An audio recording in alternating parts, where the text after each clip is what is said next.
ফেরাউনের লাশ লোহিত সাগরে ডুবে যায়। এর পরের ঘটনা কি আমরা জানি? কোথায় তাকে তাড়াহুড়ো করে সমাধি করা হয়? হ্যাঁ দর্শক, আজকে আপনাদের নিয়ে যাচ্ছি ভ্যালি অব দ্য কিংস বা ওয়াদি মুলুক, যেখানে অনেক ফেরাউনের সমাধি রয়েছে। চলুন দেখা যাক। আসসালামু আলাইকুম রহমতুল্লাহ। লাইফ অফ মদিনা হতে স্বাগত। শুধু দর্শক বৃন্দ, উপস্থিত আছি ভ্যালি অব দ্য কিং।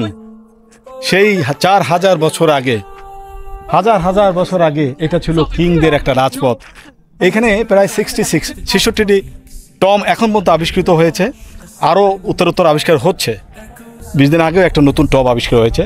তো তার ভিতরে এটা হলো একটা টমের প্রত্যেকটার কিং যারা হয়েছে, একের পর এক কিং যাদের, সেই কিংয়ের টমগুলো সব এই ওয়াদিতে সংগৃহীত আছে। এখন পর্যন্ত 66 টম আবিষ্কৃত হয়েছে, বাকিটা এখন রহস্যময়। মিশরের বিখ্যাত লুক্সর শহরে এবং এর মাঝ দিয়ে বয়ে চলেছে নীল নদ। এই নদের পূর্ব পাশে আছে লুস্কর টেম্পল, কার্নক টেম্পল, যেখানে ফেরাউনদের রাজপ্রাসাদ ছিল, এবং পশ্চিম পাশে আছে তাদের সমাধি ক্ষেত্র। নীল নদ পাড়ি দিয়ে আমরা আজকে পশ্চিম পাশে সেই সমাধি ক্ষেত্রগুলোকে দেখানোর চেষ্টা করব।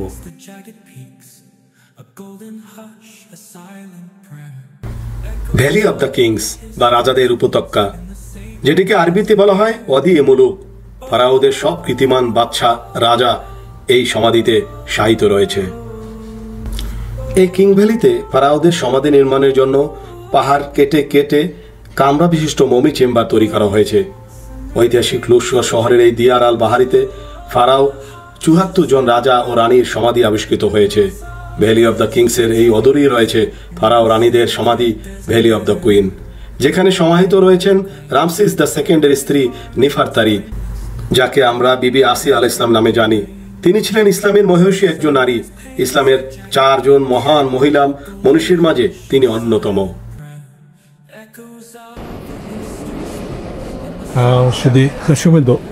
ভ্যালি অব দ্য কিংস যে আর্কিওলজি যে সাইটটা আছে, পাহাড় কেটে কেটে এই যে টমগুলো এইভাবে বানানো আছে। এই দেখুন টমগুলো কোথায় কোথায় আছে সেটা এখানে দেওয়া আছে।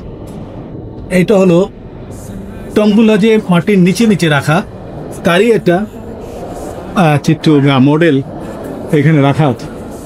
সেগুলো একটা ড্রয়িং এখানে দেওয়া আছে। আর এ হলো টিকিট কাউন্টার। এখান থেকে আমাদের এখন টিকিট কাটতে হবে।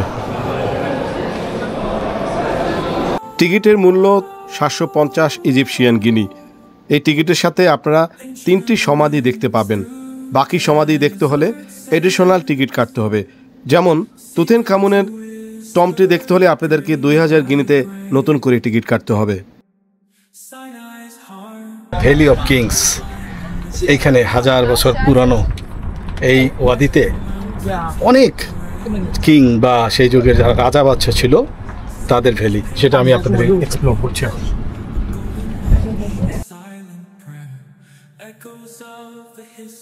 এই ভ্যালিতে একের পর এক রাজা বাদশাদের সমাধি আবিষ্কার হচ্ছে। এই আবিষ্কারগুলো গত 200 বছর ধরে চলছে। এর আগে এই সম্পর্কে মানুষ ছিল বেখবর। বিভিন্ন জায়গায় খনন কার্য পরিচালনা হয়ে আসছে এবং প্রতিনিয়তই নতুন নতুন টম আবিষ্কার হচ্ছে। এই তো কয়েকদিন আগেও এখানে একটি নতুন টম আবিষ্কার হয়েছে। এই অঞ্চলটি সম্পূর্ণ পাহাড় দ্বারা ঘেঁষা, বিস্তৃত এক জনমানবহীন জনপদ এবং অনেক মরুভূমি। কেনই বা তারা এই কবরস্থ করার জন্য এই নির্জন পাহাড়ি এলাকা বেছে নিল, তা বড়ই রহস্যময়। তবে কিছু কিছু ইতিহাসবিদ মনে করেন পূর্বে রাজা বাদশাদের পিরামিডের মাঝে কবরস্থ করা হতো বা সমাধি দেওয়া হতো। সেই পিরামিডগুলো দূর থেকে দেখা যায় এবং লুটেরা দ্বারা লুট করা হতো এবং অনেক সম্পদ সেখান থেকে লুট হয়ে গেছে। তাই তো অনেক পরবর্তীতে যারা রাজা এসেছে তারা এই নির্জন এলাকাটা বেছে নিয়েছে। তাছাড়া প্রাচীন মিশরীরা মনে করত এই পশ্চিম তীর মৃত্যু দেবতা ওসাইরিসের রাজ্য। সূর্য পশ্চিমে অস্ত যায়, তাই মৃত্যুর প্রতীক হিসাবে এই পশ্চিমকে তারা বেছে নিয়েছে। দর্শকবৃন্দ, রামসেস 2 হলো ফেরাউনের যে সন্তান, তার টমটা এখানে কিংয়ের টম আবিষ্কৃত হয়েছে। তার ভিতরে সবচেয়ে বড় বিগ যে টম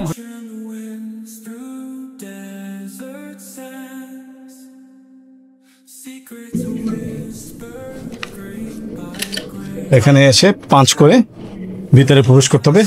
রামসেস 3 হলো এই এরিয়ায় আবিষ্কৃত সবচেয়ে বড় টর্ম।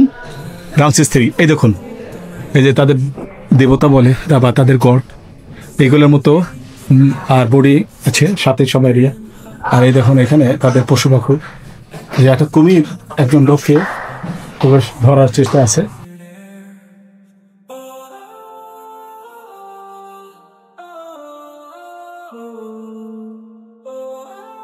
চিহ্ন, সাংকেতিক ভাষা। সালাম আলাইকুম। আলাইকুম সালাম। কেফান? Good, very good. রাজা রামসিস দ্য সেকেন্ড, যাকে আমরা ফেরাউন হিসাবে জানি, তিনি মুসা আলাইহিস সালামের সময় লোহিত সাগরের নৈবাতে আল্লাহ যাকে ধ্বংস করেন, যে অঞ্চলটি মিশরের সাইনা উপদ্বীপের শারমা শেখ বা তাবার মাঝামাঝি একটি জায়গা। রামসিস দ্য সেকেন্ডের মমি 1907 সালে লুক্সোরের ভ্যালি অব দ্য কিংস বা এই রাজাদের উপত্যকা থেকে আবিষ্কৃত হয়। সিনাই উপদ্বীপের পশ্চিম তীরে হাম্মামাত ফেরাউন বা জাবালে ফেরাউন নামে একটি রহস্যময় গরম পানির ধারণার পাহাড় রয়েছে। এখানেই জাবালিয়ান নামক স্থানে ফেরাউনের লাশ সর্বপ্রথম পাওয়া যায় বলে জনশ্রুতি আছে।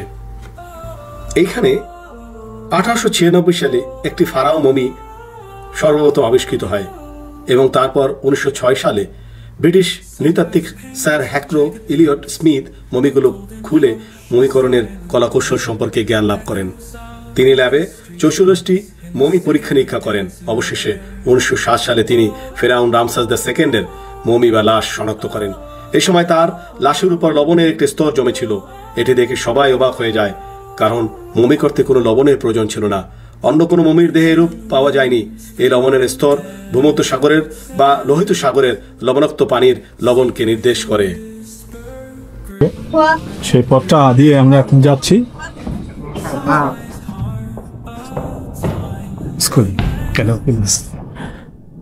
এইখানে গিয়ে আটকা আছে, আরো নতুন নতুন টর্ম আবিষ্কারের চেষ্টায় আছে। এখানে যে স্টপ হয়ে যাবে, তো এখানে কিছু মমি চেম্বার দেখা যাচ্ছে। সেই মমি চেম্বারগুলো আমি আপনাদেরকে কাছে গিয়ে এবার দেখাচ্ছি। এই যে এখানে নো এন্ট্রি, স্টাফ অনলি, অর্থাৎ এখানে এখনো কাজ চলছে। রামসেস 3, এখানে যে এইটা আপনি একটু স্পষ্ট করে দেখে নেবেন, ইংলিশ এবং অন্যান্য ভাষায় লেখা আছে। ইসলামের যুগে ফেরাউন লোহিত সাগরে ডুবে যাওয়ার পর কয়েক শতাব্দী পার হয় এবং লাশটি তৎকালীন মিশরীয় সমুদ্রের তীর থেকে আবিষ্কার করেন। এরপর তাড়াহুড়ো করে মমি বক্সে, সাধারণ একটি মমি বক্সে ভরে এই অদিয়ে মুলুক বা রাজাদের সমাধি ক্ষেত্রে সমাধি করা হয়। সকল ফারাও সম্রাটের মাঝে সব থেকে শক্তিশালী ও প্রভাবশালী ফারাওদের মমি স্বর্ণখচিত এবং এমনকি তুতিন খামনের 90 কেজি স্বর্ণের মমিও দেখা গেছে। এই রামসেস দ্য সেকেন্ড বা ফেরাউনেরও সেরকমই হওয়ার কথা ছিল, কিন্তু তার মমিটি ছিল খুবই সাধারণ। তার কারণ হলো তাকে পরবর্তীতে সাধারণ মিশরীদের হাতে এখানে সমাধি করা হয়। মমি চেম্বারের মধ্যে আমরা দাঁড়িয়ে আছি।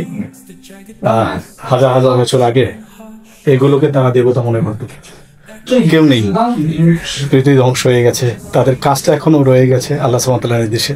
তো আমাদেরকে বিশ্বাস করা উচিত, তারা নিজেদেরকে খোদা দাবি করেছিল, তারা নেই। রামসেস 4, ফেরাউন যাকে বলা হয়, ফেরাউন হলো একটা পদবী। আসলে তাদের নাম ছিল রামসেস। রামসেস 1, 2, 3, 4। তো ফেরাউন 1, 2, 3, 4 বলা যায়। ফেরাউনেরও একটা পদবী, যারা কিং ছিল তারাই ছিল ফেরাউন। এটা হলো আমরা এখন যাব রামসেস 4 যিনি ছিলেন। ফেরাউন 4 মানে ফেরাউন 2, 3 পরে যে যারা আসছেন সেই ফেরাউন। রামসেস 4 এর হিস্ট্রি দেওয়া আছে। এটা এই চেম্বারটাও যে কতটুকু লম্বা আছে সেটাও দেখাচ্ছে। এটা এখন আমরা লম্বা লাইন ভিতরে যাওয়ার যে ব্যাপারটা সেটা আমরা এখন দেখবো ইনশাআল্লাহ।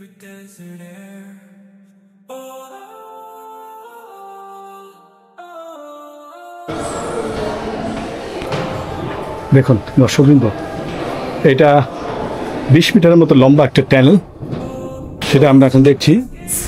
ট্যানেলের ভিতরে আমরা গিয়ে রামসেস 4 মানে ফারাও যে কিং ছিল তাদের পদবী। তো সুন্দর একটা এখানে আবিষ্কৃত হয়েছে যে দেখুন এখনো অনেক তাদের যে হাইপোথেটিক যে ল্যাঙ্গুয়েজটা সেটা এখানে অঙ্কন করা আছে। মানে সেই ল্যাঙ্গুয়েজটা হলো বিভিন্ন ধরনের এই যে পশু পাখি সাইন এগুলো দেওয়া আছে, এটা দিয়েই তারা ভাষা বুঝতে পারত। তো সেই জায়গাটা আমরা এখন দেখছি, আমরা প্রবেশ করছি, আবার অনেকে এখান থেকে বেরও হয়ে আসছে। অনেক দেখেন এটা ছাদটাও খুবই সুন্দর, আর্কিওলজিক যে সিস্টেমটা, চমৎকার একটা পরিবেশ আমরা দেখি।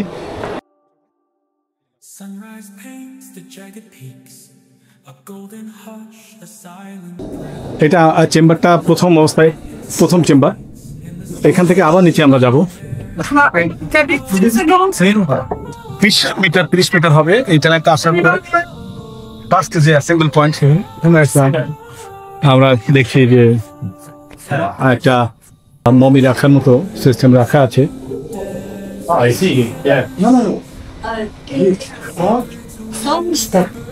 grain by grain. 4000 বছর আগে এখনো দেখা যাচ্ছে মাশাআল্লাহ। মামা দাদা এসপি ফোকেস Kofakis. হ্যাঁ Kofaj. Mummy No, let me tell you. Mummy Cairo, এখানে একটা মমি চেম্বার। এই মমিটা কায়রো মিউজিয়ামে সিভিলাইজেশন, ইজিপ্ট মিউজিয়াম এবং সিভিলাইজেশন যেখানে আপনাদের আমি দেখিয়েছি, এখান থেকে মমিটা কালেক্ট করে সেখানে নিয়ে গেছে। আমরা সেখানে গিয়ে আপনার দেখানোর ব্যবস্থা করবো। দর্শকবৃন্দ, রামসেস 4-এর যে মমিটা এখানে ছিল, এখান থেকে আবিষ্কার করে নিয়ে গেছে। আর এইখানে তাদের বিশ্বাস ছিল পরকালে যদি তারা ধন সম্পদ নিয়ে যায় তাহলে তারা জান্নাতে যাবে, আর তাদের দেহ যদি সংরক্ষণ করা হয় তাহলে তারা জান্নাতে যেতে পারবে। তো সেই জন্যে এই তাদের যে ধন সম্পদ সব কিছু এখানে জমা করা হয়েছে। এটার এক খাজনা বলে, খাজনা বা স্টোর। এইখানে অনেক ধন সম্পদ আবিষ্কৃত হয়েছে, সেগুলো এখন আর নেই, সবই মিউজিয়ামে নিয়ে গেছে। A golden hush, a silent prayer, echoes of the history speaks in the sacred. দেখুন এখনো মনে হচ্ছে জীবন্ত একটা একদম লাইভ একটা জিনিস দেখছে, এবং প্রত্যেকটা জায়গায় এই যে দেখুন তাদের দেবতাদের যে ছবি আছে, বিভিন্ন এই যে নৌকায় করে তারা পাথর নিয়ে আগত, এবং এইখানে দেখুন এই যে তাদের যে ছবি, তাদের যে সৈন্যবাহিনী সবাই একদম এখন জীবন্ত মনে হচ্ছে।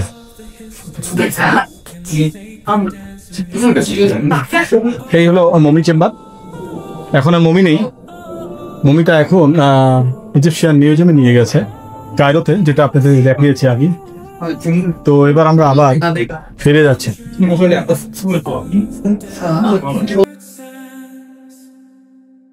Secrets whisper, grain by grain. Sinai's heart. আমরা তোতেনখামের যে টমটা সেটা দেখাবো। তোতেনখামেন খুব অল্প দিনের একজন বাচ্চা ছিলেন, কিং ছিলেন। সো কিন্তু অনেক ধন সম্পত্তি তার এই টম থেকে আবিষ্কৃত হয়েছে। তার যে চেম্বারটা ছিল, মমি চেম্বার, সেখানেই প্রায় 110 কেজি ওজনের স্বর্ণের একটা চেম্বার পাওয়া গেছে, এবং কয়েকটা স্তরে ভিতরে প্রচুর ধন সম্পত্তি মিলেছে। এই টমগুলোর মাঝে এ যাবৎকাল থেকে সবচেয়ে বড় আবিষ্কার হলো রাজা তুথিনখামুনের সমাধি আবিষ্কার। হাওয়ার্ড কার্টার 1922 সালে এটি আবিষ্কার করেন, যেখান থেকে প্রাপ্ত এত পরিমাণ গুপ্তধন ছিল যে যা বিক্রি করে মিশর সরকার রাতারাতি অনেক ধনী রাষ্ট্রে পরিণত হতে পারে। হাজারের উপর নিদর্শন ছিল এই তুথিনখামুনের টম্বে। সামান্য মুটের দানা থেকে শুরু করে স্বর্ণখচিত রাজ সিংহাসন, এমন কোনো জিনিস নেই যা এখানে সংরক্ষিত ছিল না, যার কফিনটাই ছিল 5 স্তরে।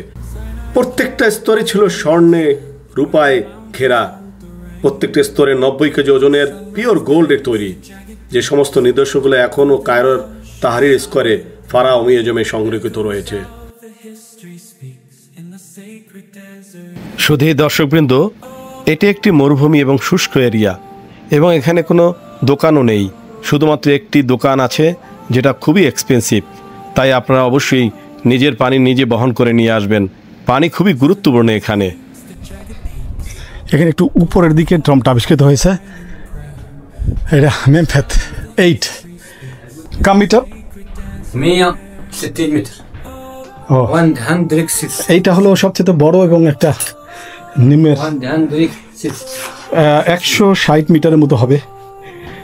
সেটা আমরা এখন যাচ্ছি ল্যাম্বা মাফিয়া। এই প্রথম দেখলাম যেটার ভিতরে কোনো ল্যাম্প বা লাইটিং সিস্টেম রাখা হয়নি, সেটা আমরা দেখছি। এখন নিচের দিকে যাচ্ছি। এই সমাধিগুলো নিয়ে অনেক জনশ্রিত ব্যাপক হারে শোনা যায়। এগুলো ট্যালের ভিতর যাওয়ার দরুন একটু কাহিল হয়ে গেছে আসলে, তবু তো যাচ্ছি আমরা আপনাদের দেখানোর জন্য।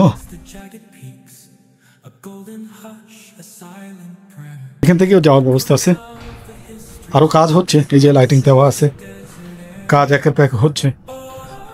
আমরা নিচে গিয়ে আপনাদের দেখাবো, চলুন আমার সাথে।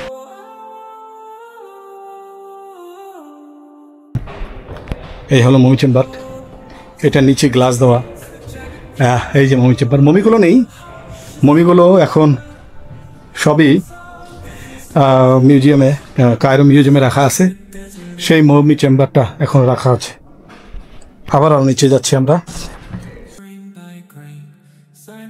জায়গায় আমরা চলে আসছি। দেখেন এখানে কতগুলো মমি আছে, অনেকগুলো মমি চেম্বার, অনেকগুলো মমি এখানে দেওয়া আছে। সেদিকে যাচ্ছি। এটাকে না মমি না, এটা লোক, এখানে যারা কাজ করে তারা।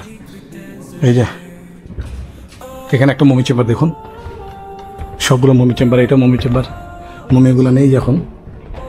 হ্যাঁ, এই একটা মমি চেম্বার, এটা গ্রানাইট পাথরের। এই যে দেখুন মমি চেম্বারটা এখনের, এই যে পাথর দিয়ে তৈরি করা মমি চেম্বার। এটা হলো সেই কিং, তার মমি চেম্বার।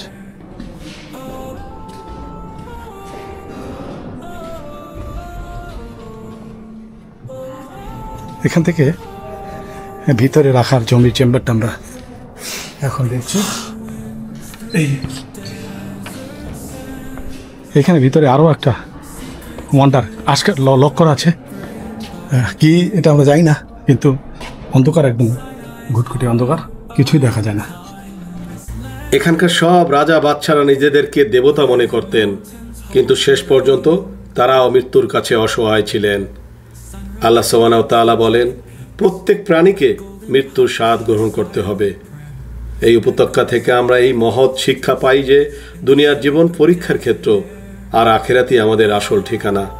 আসুন আমরা দুনিয়ার মোহ ত্যাগ করে আখিরাতের জন্য প্রস্তুতি গ্রহণ করি এবং নিজেদের প্রতিটা কাজ আল্লাহর সন্তুষ্টির জন্য নিবেদন করি। আজকের মতো শেষ করছি। আসসালামু আলাইকুম ওয়া রাহমাতুল্লাহি ওয়া বারাকাতুহু।